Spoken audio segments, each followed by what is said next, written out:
Assalomu alaykum. Aka-ukalar yaxshimisizlar? Ubaytos YouTube kanaliga xush kelibsizlar. Bugun sizlar bilan internet portalida olgan lazerli svarchni apparatlarimiz haqida gaplashamiz. Rolf brendining top 1.5 ming modeldagi JGH. Rolf brendining top 1.5 ming JGH modeldagi svarchni apparati. Bu svarchni apparatimiz akalar lazerda очистка qiladi va svarka qiladi. Bu ikkita bo'limdan iborat. Tam alohida narsa ekan deb o'ylamaydi. Ikkalasi bitta komplekt. Agar sizlar kattasini ishlatadigan bo'lsangiz, faqatgina очистка qiladi, ya'niki zangdan tozalab bera oladi. Agar lazerda svarka qiladigan bo'lsangiz, kichkinasini ishlatishingiz to'g'ri keladi. Nimagaki buni ichiga akalar gazli ishlaydigan sim qo'yishligi to'g'ri keladi. Sim razmeri akalar 0.8 dan 1.6 gacha sim ketadi akalar. Bu svarchni apparatimiz kompyuterli bo'ladi. Xitoy tilidan avtomatik akalar sizlar rus tiliga perevod qilsangiz ham bo'ladi. Bu degani sizlarni tushunishinglar ancha oson bo'ladi degani. Bu komplektga sizlar yana nima qo'shishingiz to'g'ri keladi? Alohida o'zingizlar qo'shasizlar, argonli gaz olib qo'shishingiz to'gri keladi. Hozir qisqasi bu svarchni apparatlarimdan akalar qanaqa ishlaydi, qanaqa ulanadi, hammasini shu videoda gaplashamiz.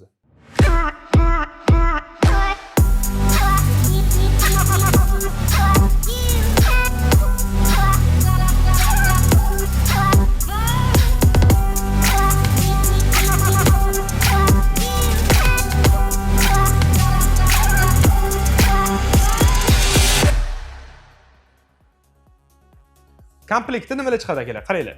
O'ziga kerak bo'ladigan sangalar chiqadi. Bir 10 taga yaqin linza chiqadi. Bu sizlarga akalar juda ham ko'p vaqtga yetadi. Agar mabodoga shu linzalar ham tugar, sangalar ham ishdan chiqadigan bo'lsa ham akalar, o'zimizga aloqa chiqinglar, o'zimizda qilib beramiz. Agar mabodoga nalichida bo'lmasa, zakaz asosida olib kelib ham beramiz akalar. Undan вообще muammo yo'q.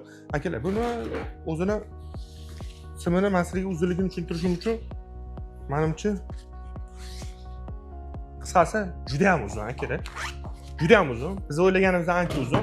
Hozir bu yerda ancha buncha yerda yotibdi. Akalar, bu svarchni apparatimizdagi nima qilamiz? Birinchi o'lim 220 voltga ulab olamiz. Ulab olganimizdan keyin bu kattasini kichkinasiga ulashimiz kerak. O'zini mana bunaqa sima bo'ladi. Bu simani adashtirib olishda hech qanaqasiga iloji yo'q. Mana ko'ryapsizlar, ikkita dona teshigi bor. Buni bu yoqqa o'tsangiz, mana qaranglar. 3 ta teshikli bor, 2 ta teshikli bor. Buni 2 ta teshikliga tiqamiz. Bu kichkinasini ham 220 voltga ulab olamiz. 220 voltga o'zini ulaydigan simi bor. Mana o'sha biz bu yoq tarafini tiqib qo'yib bo'ldi. Mana endi bu yog'ini tiqib ketmasligi uchun mana qotirib qo'yamiz. Bo'ldi, xudo xolisa bu ikkalasi bir-biriga ulab oldi. Endi hozirlar bilan qanaqa ishlashini ko'ramiz. O'ziga ulangan mana shunaqa kichkinagina shlankasi chiqadi. Bu nima ekan deb hayron bo'lmanglar. Bu akalar gazni ulaydigan shlankasi. Argonli gazni. Mana argonli gazimizni mana bunaqa trubka qilib qo'yganmiz. Mana bitta tiqamiz. Bo'ldi, hech qanaqasi chiqib ketmaydi. Endi gaz yoqib qo'yamiz. Bo'ldi, xudo xolisa endi ishlatsin. Mana zoller tepaga ko'tariladi, avtomatik ishlaydi. Lazerning svarkani ishlatishingiz uchun mana shu bo'limiga akalar sim tiqishingiz to'g'ri keladi. Gazni ishlaydigan sim tiqasizlar kerak, bez gaz emas. Mana hozir bizda bu yoqqa 1.2 sim tiqqanmiz. Agar sizlarda 1.2 emas, masalan 0.8 yoki 1 bo'ladigan bo'lsa, bemalol shunaqa qilib olsanglar bo'ladi akalar. Mana o'zini har xil g'ildiraklari bor. Mana bir yoq tarafiga 1 bo'ladigan bo'lsa, bir yoq tarafiga 8. Mana shu shlankasi alohida komplektda bo'ladi. Komplektiga tiqib turib, mana bu joyda bolti bor. Boltini yechsanglar, mana shuni shlankani tiqib qo'yasizlar. Juda ham sodda akalar. Buni tiqqaningizdan keyin yoqasizlar. Bu yerda ham ruscha tekst. Bitta bossanglar, mana o'sha simni tortyapti, chiqaryapti. Ko'rasizlar? Qisqasiga shu, endi keyingi analizaga o'tamiz.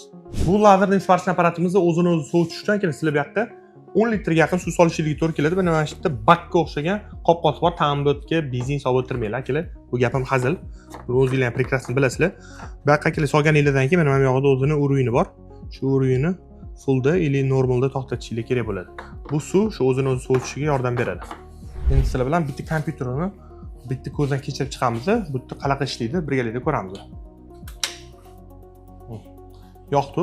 Agar sizlarga Xitoy tilida yoki ingliz tilida keladigan bo'lsa, keling mana o'zingiz ko'rsanglar bo'ladi, qanaqa tilini o'zgartirishi. Mana hozir bizda bu yerda Xitoy tilida turibdi. Mana bu yerda настройка bo'limi bor. Mana ko'rsang. Mana joyini bitta bosamiz. Kod so'raydi. Kodi 1 dan 6 gacha. Sensorlar ham juda ham yumshoq. Teramiz, bo'ldi. Mana ham joyga ahamiyat berasizlar kerak. Ko'rasizlar? Shu joyga bitta bossa o'zi mana til chiqib keladi. O'zingizga qulay til. Ingliz tili yoki rus tili. Bizga qulay til rus tili. Rus tilini bosamiz, bo'ldi. Nazarda bosib chiqib turamiz. Mana sistema lazerning очисткida turibdi. Agar sizlar buni lazerning svarkaga o'tkazadigan bo'lsanglar kerak. Mana ham перезагрузка degan joyi bor. Перезагрузка bosib bitta o'chirib yoqib borsa, O'shanda lazerning svarkaga o'tadi. Hozir endi biz birinchi bo'lib ochiskani ishlatamiz, uni lazerning svarkani ishlatayotgan paytimizda o'sha payt ko'rsataman. Keyin mana bu narsa linza bo'ladi. Bu linzasini mana pistolet tepasiga o'zi chiqaradigan joyi bor. Shu joyiga akkuratni solamiz. Faqat qo'linglarning uchi bilan tegib ketib qolmaydi. Keyin buni qo'yamiz. Mana bo'ldi. Mana ham pistoleti bo'ladi. Mana shunaqa ko'rinishda bo'ladi. Agar sizlar lazerning svarka ishlatadigan bo'lsangiz, o'sha дополнительный mana bu narsalar qo'shishlik to'g'ri keladi. Bu narsalarni ham hozir ko'rsatamiz. Agar sizlar uni ulab turib, ochiska qiladigan bo'lsangiz, juda ham qizib ketib qoladi. Ochiskada mana shunaqa holatda ishlaydi. Mana bu joyda ochuv joyi bor, shu joyga qo'yamiz. Ko'rasizmi? Mana akkuratni tiqamiz.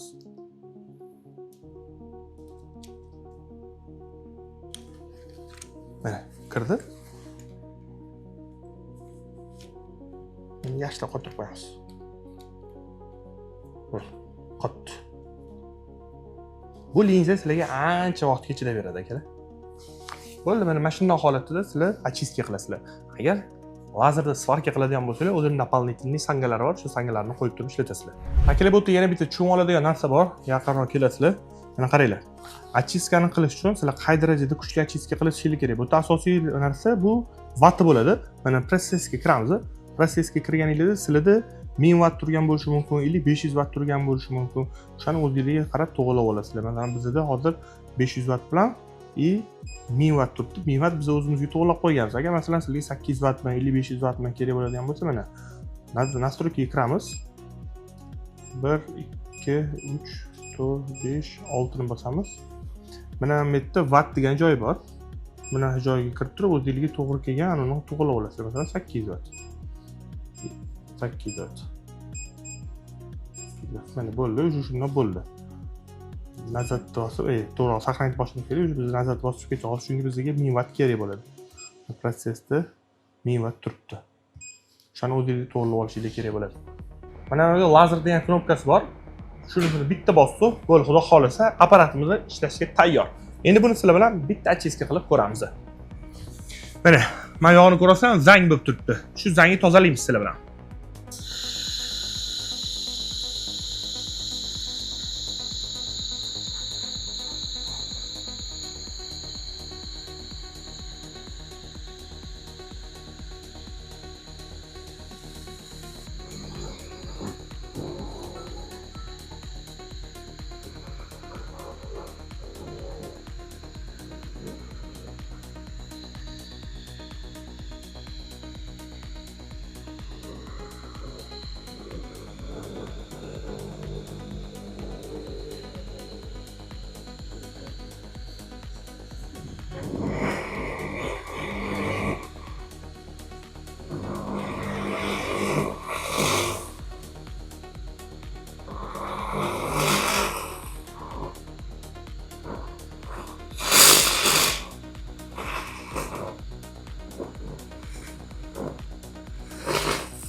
Akalar, qanaqa chiska qilganimizdan o'zingizlar ko'rdinglar. Shu joyiga bitta laykni qizartirib qo'yinglar.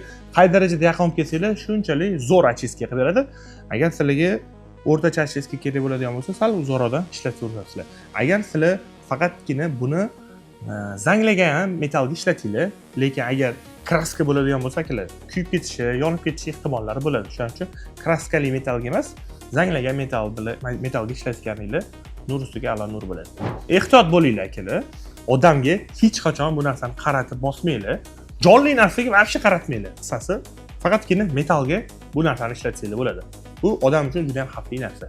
Lazerning svarka uchun pistoletni to'g'rilab yig'amiz akalar. Yaxshilab qaranglar. Pistoletga mana bu narsani tiqamiz. Keyin bu yoqni kulishda qotirib qo'yamiz. Buni qotirib olamiz.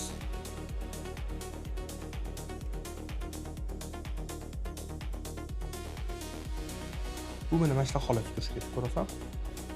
Mana shunaqa holatda mana yo'qni qotirib olamiz. Mana shunaqa holatda turishi kerak. to'g'rilamiz. Endi mana bu joyda sim chiqib turibdi. Mana bu yoqda o'zining sangasi bor. Bu sangasi siminglar qanaqa bo'lsa, xuddi shu razmerda ham qo'yasizlar. Mana bizning simimiz 1.2 lik. Agar sizlarda 0.8 lik bo'lsa, mana bu yoqda 0.8 lik ham bor, 1.6 lik ham bor, 1 lik ham bor. Bu narsani tiqishdan oldin mana bu uzun chog'ini tiqamiz. Mana yo'g'ini yechib turamiz oldin.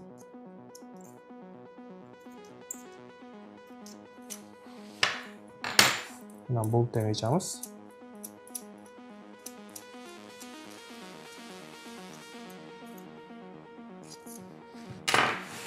Buni pistoletga taqib olamiz.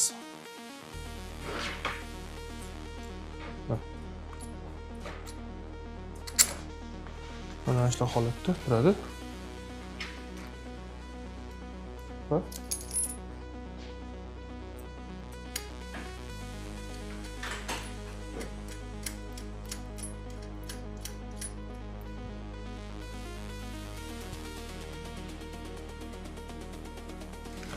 Endi ham uzun turbachasini tiqamiz. Yo'q, bitta uzun turbachasi emas. Kichkinasini tiqamiz.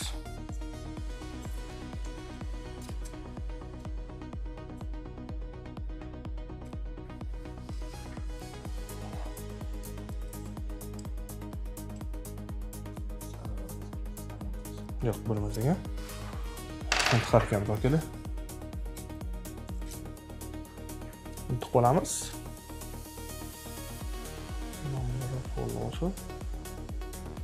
Bo'ldi. Endi mana amasini tiqamiz. Birozli sangasini, 1.2 ligini.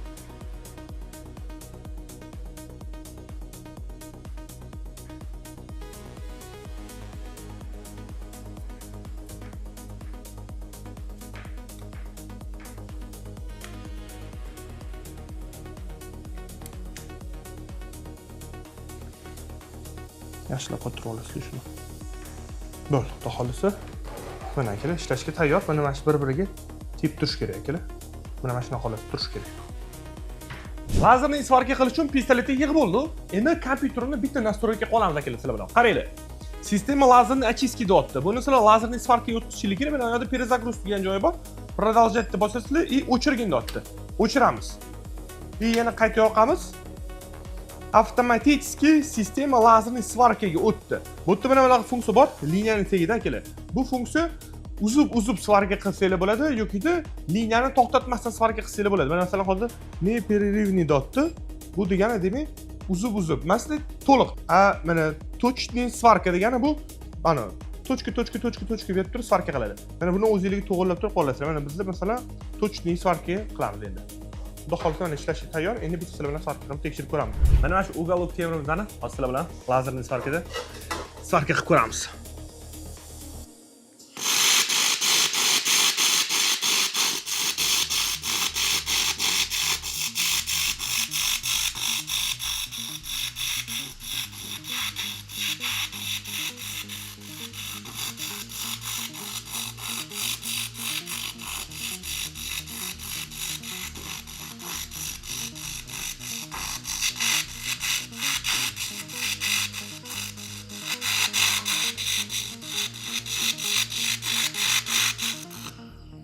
Mana ko'rasizlar.